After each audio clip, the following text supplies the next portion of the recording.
quem tá ligado aqui. O sucesso não para.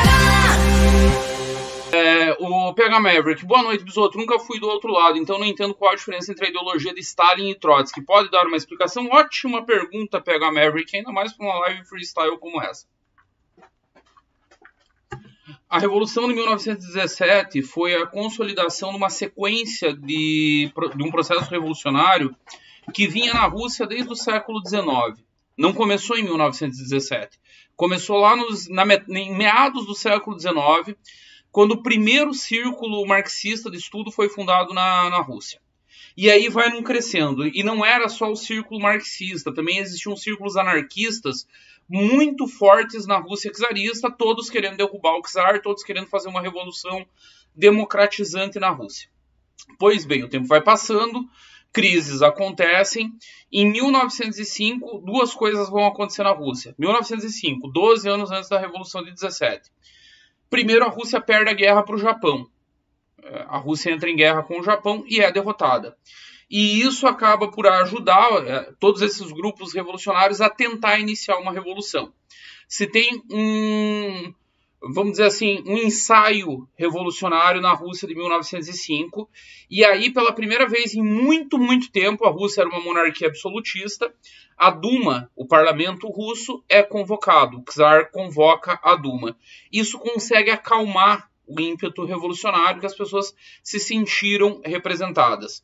Stalin, Trotsky, Lenin, toda essa galera militava nessa época num partido chamado POS-DR, Partido Operário Social Democrático Russo. Era a social-democracia, que era a segunda internacional socialista. A primeira foi criada pelo Marx, se chamava AIT, Associação Internacional dos Trabalhadores. A AIT acaba, logo que o Marx morre, ela acaba. O Engels ainda consegue participar da fundação da segunda internacional, que é a Internacional Socialista, que, para além de sindicatos, a primeira do Marx só reunia sindicatos, a segunda reúne sindicatos e partidos políticos que seguiam a ideologia marxista. Então, toda essa galera fazia parte do POS-DR e participou da Revolução de 1905. Com o fracasso da Revolução em 1905, com o seu refluxo, cada um vai cuidar da sua vida.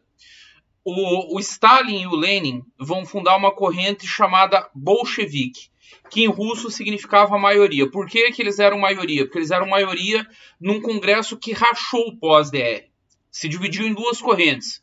Os bolcheviques liderados por Lenin, essencialmente, ele sempre foi o grande cabeça dessa corrente, e do outro lado os mencheviques, e o Trotsky acaba por se alinhar nesse primeiro momento com os mencheviques.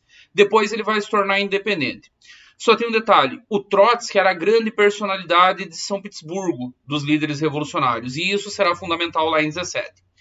Passam-se os anos, o Lenin é exilado por toda a história ali da Revolução, vai morar na Suíça, Trotsky e Stalin ficam na Rússia continuando o trabalho revolucionário, chega em 1917.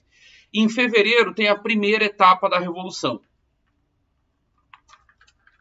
Vamos lembrar, era o terceiro ano da Primeira Guerra Mundial, a Rússia estava envolvida até o talo na Primeira Guerra Mundial, e o povo com fome, morrendo nas trincheiras, país em crise, o czar corno, fraco, a imperatriz, a czarina, dando para o Rasputin, a corte inteira sabendo disso, tudo errado na monarquia russa.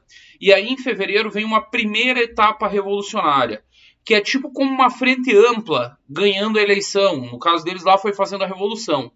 Reuniu menchevique, bolchevique, republicanos, líderes burgueses dos centros urbanos, até mesmo dissidentes monarquistas, até mesmo gente da baixa nobreza que estava cansado da gestão do czar, apoia a deposição do czar Nicolau II em fevereiro.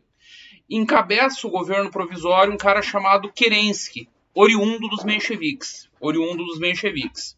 Eis que Lenin volta da Suíça de modo glorioso, mas antes de voltar da Suíça, o Lenin dá uma passadinha na Alemanha, faz um acordo secreto com o Kaiser Guilherme II e combina o seguinte: você vai financiar minha revolução, eu vou tomar o poder na Rússia e eu vou tirar a Rússia da frente alemã. Então você vai parar de se incomodar com ter que lutar em duas frentes. Você vai lutar numa frente só. O Guilherme II achou maravilhoso e deu 10 milhões de Reichsmarks em barras de ouro, que o Silvio Santos já explicou, valem mais do que dinheiro, para que o Lenin fizesse a revolução. O Lenin chega na Rússia, desembarca na estação Finlândia, e emissários do próprio partido bolchevique vão lá tentar convencer ele a aceitar um cargo no governo de Kerensky. E o Lenin, não vai ter cargo nenhum, nós vamos derrubar esse governo e vamos estabelecer um governo verdadeiramente revolucionário e socialista. Ninguém acreditava que era possível. A análise de conjuntura do Lenin era quase tão boa quanto a minha. Ele chegava assim, bem perto da minha capacidade de fazer análise de conjuntura. Ele disse, não, esse governo tá uma merda, não resolveu os problemas, não tinha retirado a Rússia da guerra, ao contrário da promessa dos revolucionários, que diziam que iam derrubar o Nicolau II para fazer a paz, não fizeram a paz. O povo segue passando fome, nós vamos fazer a revolução, vamos derrubar esse merda. O Lenin era um grande orador, um grande agitador das massas e um grande articulador político. Um cara capaz de costurar com Deus e o mundo. O Lenin chama o Trotsky, antes de mais nada, e nessa altura o Trotsky era independente. E aí o Trotsky adere ao bolchevismo, coisa que ele não havia feito lá no Racha lá atrás, coisa que ele não havia feito em nenhum momento.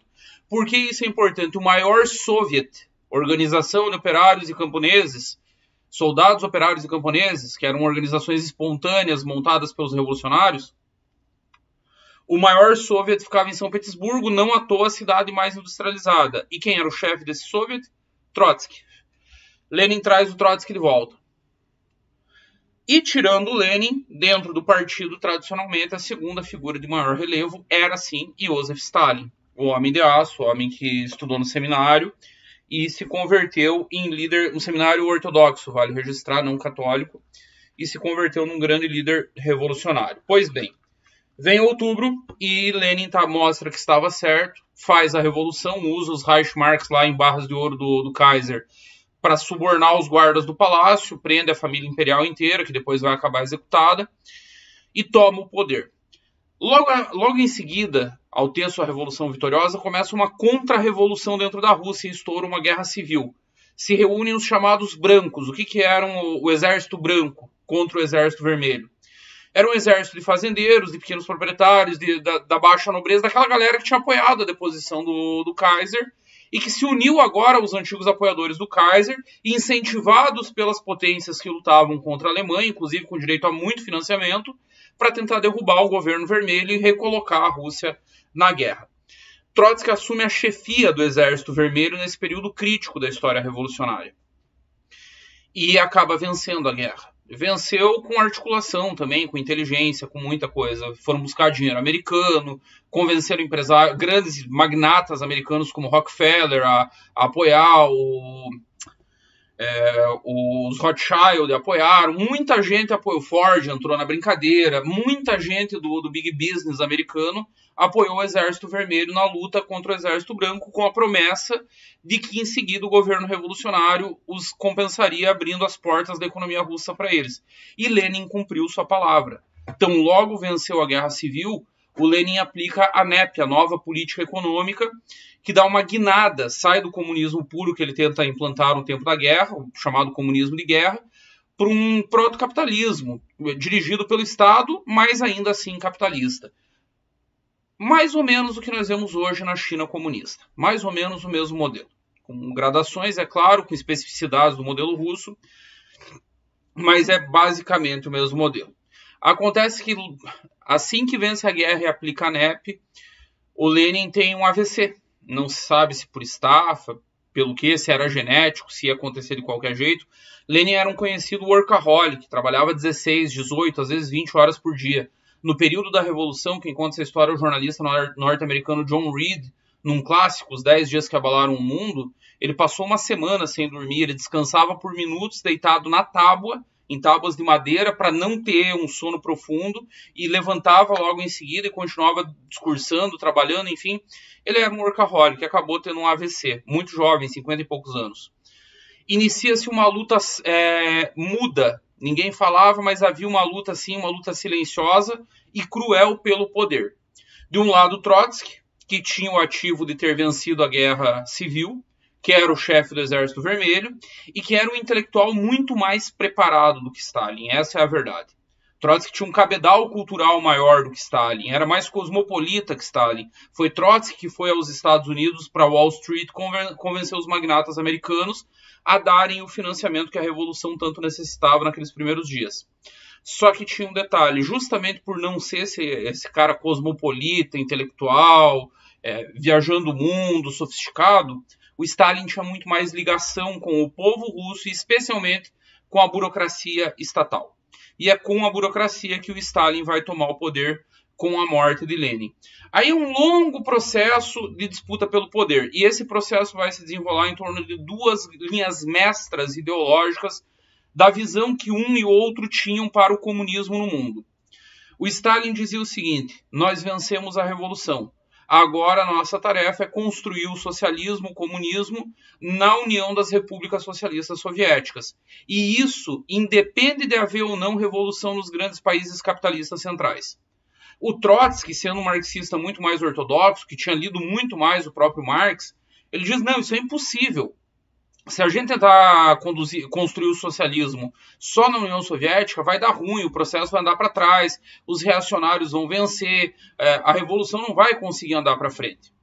E é em torno dessa disputa sobre a tese do Trotsky fica conhecida como a teoria da revolução contínua, a revolução continuada o tempo inteiro. Então, depois da revolução na União Soviética, o papel não era construir um país próspero. O papel era fazer a revolução na Alemanha e na Inglaterra, especialmente, que eram as duas grandes potências capitalistas da época, porque o raciocínio seguia a linearidade do marxismo clássico.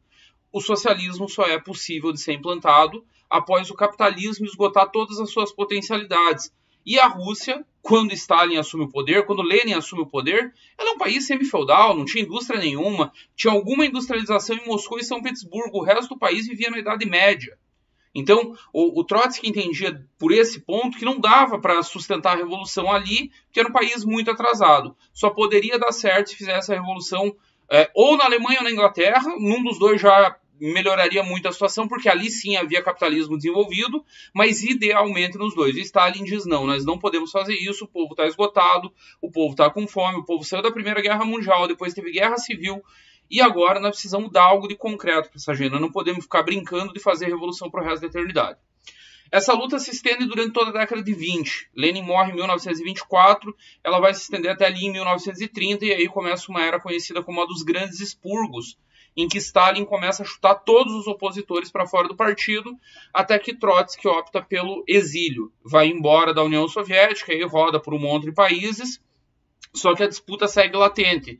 Enquanto Stalin cria a Terceira Internacional, acusando a Segunda de ter falhado na Primeira Guerra Mundial, dos partidos sociais-democratas terem apoiado seus governos nacionais contra a classe trabalhadora de outros países beligerantes, o Lenin tinha criado a Terceira Internacional, da qual o Stalin se apodera. O Trotsky criará a Quarta Internacional, que nunca ganhou tração, nunca chegou a ter um tamanho relevante, mas era uma concorrente da Terceira por filiados, por quadros, por dirigentes e até mesmo pela direção de processos revolucionários. Aconteceu isso, por exemplo, na Guerra Civil Espanhola, até 1936. E na Guerra Civil Espanhola, Trotsky teve um papel imenso, especialmente a partir do PUM, o Partido Obreiro de Unificação Marxista. Ficam essas duas grandes linhas. Um que defende que a revolução é um processo contínuo e que não pode parar nunca, e que tem que ir de um país a outro sem parar, e que construir uma nação é um mero detalhe, e o outro que vai defender que os interesses da União Soviética devem prevalecer. O Stalin era um especialista em nacionalismo, ele se especializou nisso dentro do partido. Ele era especialista de nacionalidades, como se chamava, dentro do Partido Comunista. Então ele conhecia todos os povos que compunham a União Soviética, sabia da sua psicologia, da sua base religiosa. Não à toa, na Segunda Guerra Mundial, ele vai chamar de volta a Igreja Ortodoxa Russa para o primeiro escalão e fazer uma grande pregação em torno dela. Então, a disputa era essa. E aí vem a picaretada, que é quando o Stalin está num processo muito difícil, processo de guerra, a União Soviética sendo atacada, e ele não podia mais admitir, enquanto grande líder comunista global, que houvesse um desafio à autoridade máxima dele. Juan Mercader, o agente da KGB que matou Trotsky, ele foi preso, acho que passou 10 anos preso na Ciudad de México, e aí acabou sendo deportado para Cuba, e de Cuba ele volta para a União Soviética, onde é recebido como herói nacional, foi condecorado, viveu muito bem até o final da vida, bancado pelo Estado Soviético, que tratou ele como um herói, que ele cumpriu a missão dada por Stalin, que era se livrar do Trotsky lá na Cidade do México. Mas essa daí já é uma outra história. A divergência central dos dois é essa. Ou fazer a revolução de modo continuado, ou com ela feita construir um país socialista. O Stalin dizia que isso era possível, e o Trotsky dizia que não, isso não era possível.